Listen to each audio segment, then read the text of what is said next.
The night was still and silent in Willowbrook.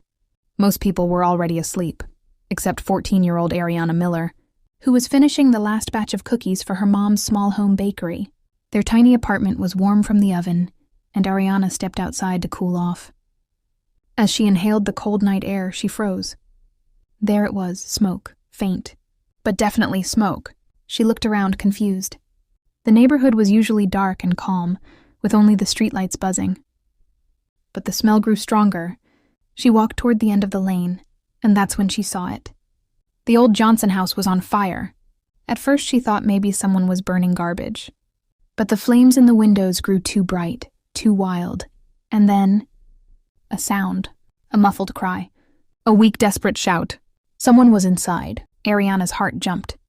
She looked around. No neighbors, no police cars, no firefighters. Nobody else had noticed. She didn't even think twice. She sprinted toward the house, pushed open the half-broken gate, and yelled, "Hello? Can you hear me?" Another cry came, weaker this time. Ariana covered her mouth with her sleeve and plunged into the burning hallway. Smoke filled her lungs instantly, burning her throat. The heat felt like a giant monster breathing on her face.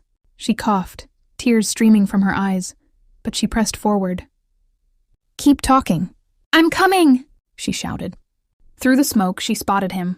A man collapsed near the staircase, his suit burned, his face blackened by ash. He was barely conscious. Ariana reached him and shook his shoulder. "Sir, you have to get up."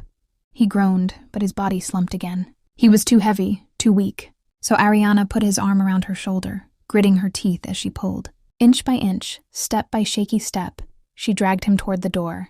A loud crack echoed above them. A beam fell and hit the floor behind her, so close it sent hot sparks onto her hoodie. But she didn't look back. She kept dragging the stranger, until they burst through the doorway and collapsed on the grass. Neighbors rushed out, shouting in disbelief. "Call 911! "Oh my God, is she okay?" "The girl saved him." Ariana lay next to the man, gasping for air, her hands trembling.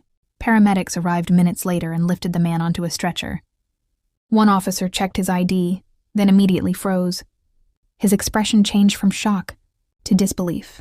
He looked at Ariana with wide eyes and whispered to the other officer, "Do you know who she just saved?"